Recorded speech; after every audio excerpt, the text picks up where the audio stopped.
Des sources royales ont furieusement rejeté les affirmations selon lesquelles Camilla, duchesse de Cornouailles, aurait déclaré que ce serait drôle si l'enfant métis à naître de Harry et Meghan avait des cheveux afro-roux. Le biographe Tom Bower a fait ces déclarations dans sa nouvelle biographie non autorisée, Revenge, Meghan, Harry and the War Between the Windsor, ajoutant qu'il faisait partie d'une conversation de 2016 sur la nouvelle petite amie de Harry. Monsieur Bower a affirmé, selon Harry, quelqu'un a spéculé sur ce à quoi ressemblerait son futur enfant. Dans une version, Camilla a fait remarquer, ce ne serait pas drôle si votre enfant avait des cheveux afro-roux, a ajouté que tandis que Harry aurait ri du commentaire, la réaction de Meghan à cette conversation a transformé l'amusement de Harry en fureur. Des sources proches de Camilla ont rejeté l'allégation comme un non-sens. Harry et Meghan avaient précédemment affirmé lors d'une interview explosive d'Oprah 2021 qu'un membre anonyme de la famille royale avait demandé à quel point la peau du premier enfant du couple serait sombre. Un animateur de télévision américain populaire lance une diatribe cinglante contre Duke. Un animateur de talk-show américain populaire a lancé une attaque cinglante contre le prince Harry pour avoir critiqué les États-Unis alors qu'il y vivait. Dans une interview avec Piers Morgan, l'animateur populaire de Fox News, Sean Hannity, a déclaré qu'il était malade et fatigué de Harry et de sa femme Meghan Markle.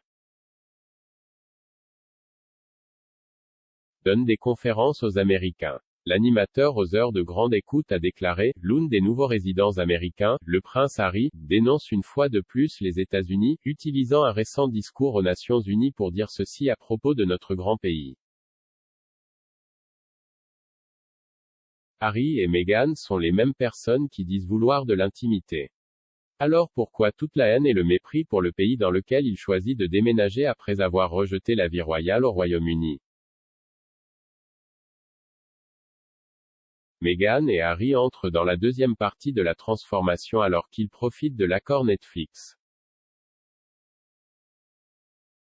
Meghan Markle et le prince Harry tentent la deuxième partie de leur transformation, a affirmé un commentateur.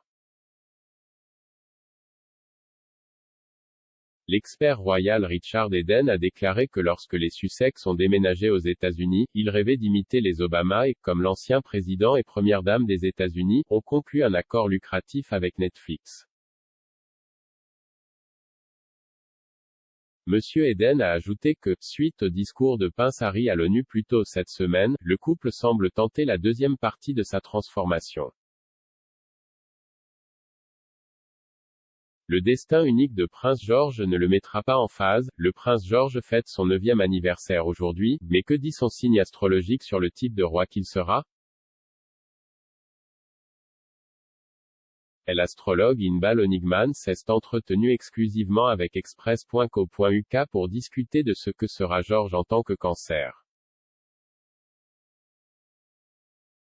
Elle a déclaré, les cancéreux sont gentils et attentionnés et excellent dans n'importe quel travail. Que son entreprise familiale soit une friterie ou un magasin de plomberie, Prince George ferait ce qu'il fallait quand il serait majeur et interviendrait quand sa famille avait besoin de lui. L'essence même d'être un futur roi, avoir cet engagement dans lequel il est né et qu'il ne peut pas refuser, ne le mettra pas en phase. Les cancers ne sont pas très rebelles, et il ne va pas semer la pagaille juste pour voir ce qui se passe.